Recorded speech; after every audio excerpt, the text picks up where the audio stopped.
Salutare tuturor! Astăzi am ajuns la meciul cu Inter Milano. Uitați, și noi conducem 1-3, mi se pare, da. Am dat în minutul 45 gol cu Messi. Neymar a dat și el gol și Ramsey a dat și el gol. Și acum la pauză.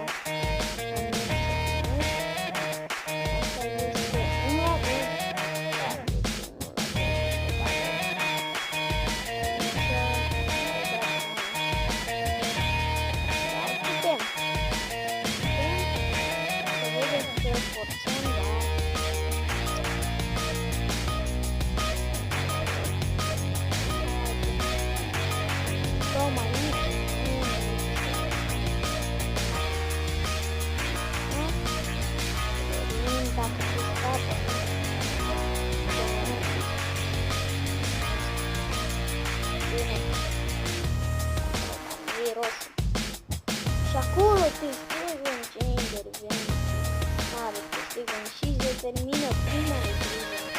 1-2 pentru noi, rezultat.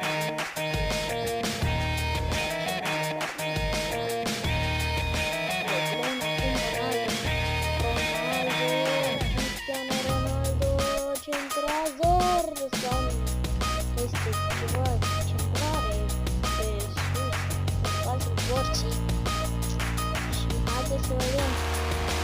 Silva, Ronaldo, Cristiano Ronaldo, aleargă din nou.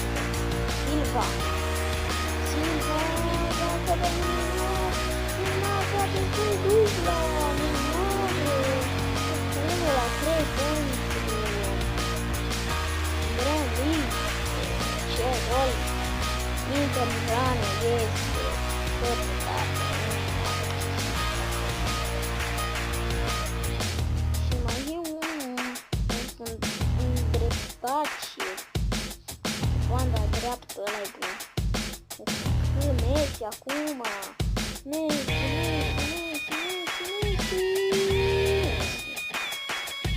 Deci bate joc local. E cât s-au terminit să dă un gol. Messi își bate joc de ocază. Avem ce să facem acolo, companii!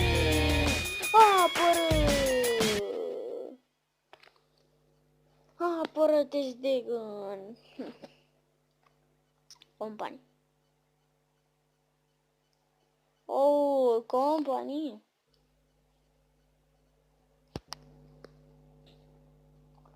Acum Silva.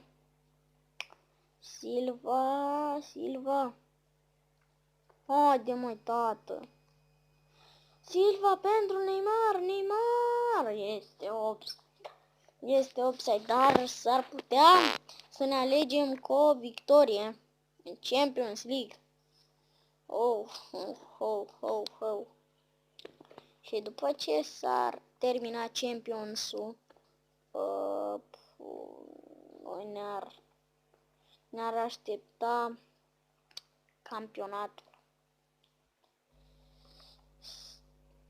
Dacă suntem acum momentan pe locul 1, Neymar 1-4, hat-trick Neymar. Dacă suntem pe locul 1, trecem în divizia a 3-a. Și o să termin toate diviziile.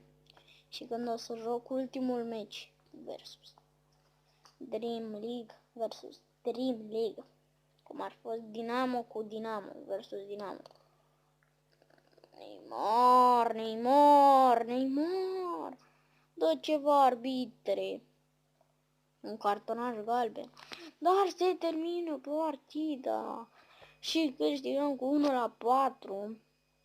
Jucăm versus Juventus. Ce partidă nebună avem versus Juventus. Napoli, știi că aici l-aș vrea pe Paul Pogba la Manchester United. Hai să luăm la Manchester United. Hai să dăm un mijlocaș care va fi Da, cea mai mică valoare. Așa, Andrei Iniesta, da, l-am dat din nou la Barcelona. Marez. Nu-l vreau pe Marez. Da, suntem pe locul întâi, hai că o să mai cer niște bani de la ei. Și o să mai jucăm și partida viitoare, 2 meciuri. Cam atât a fost episodul. Eu sunt Rareș și pe data viitoare. Pa, pa!